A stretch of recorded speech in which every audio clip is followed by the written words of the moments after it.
Well, the Trans-Pacific Partnership, the TPP, will be the world's largest free trade area, taking in countries like the United States, Japan and 10 others, including Australia and Singapore.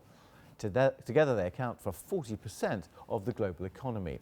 The agreement is expected to make a huge difference to trade between its members. One estimate says it'll be worth $295 billion within a decade.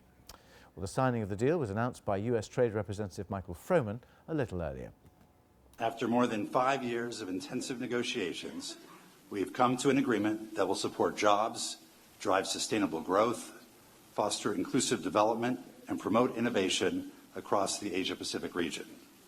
Most importantly, the agreement achieves the goal we set forth of an ambitious, comprehensive, high-standard and balanced agreement that will benefit our nation's citizens.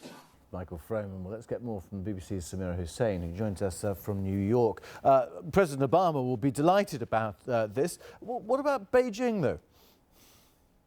Well, right. And so one of the reasons why there was so much interest in creating this Trans-Pacific Partnership was China. Now, China is not part of the TPP, but what President Obama was hoping for is to have a trade agreement that could kind of push against the economic heft that people are seeing from China.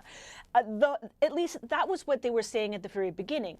Throughout the years of negotiations, that stance has sort of softened somewhat, and some are even saying that perhaps we could even see China coming into the deal at some point. Oh, right, that's interesting. What about Shinzo Abe? Because it's good news for him, presumably, and this will third arrow of his economic reform program. This is very good news for him. And one of the big sticking points was, of course, autos. Now, because Canada and Mexico were already under the North American Free Trade Agreement, which has been in place for about 20 years, it had specific standards in terms of how much each car needed to have in terms of parts from North America.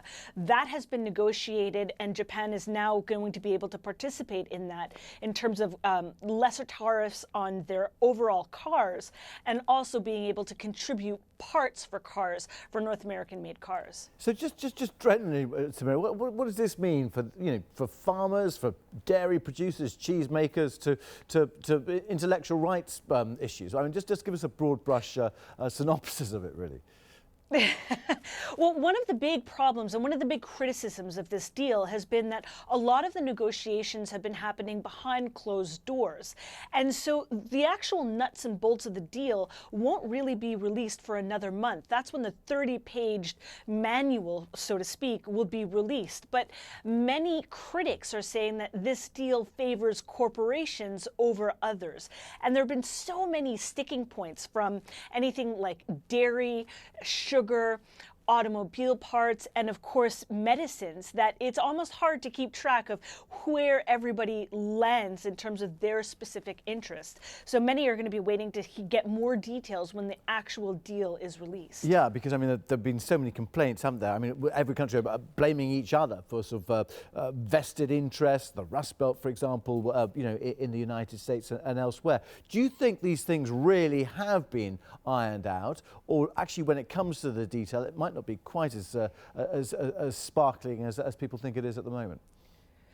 Well, there's no doubt that there was a lot of interest and a lot of push to try and sign a deal.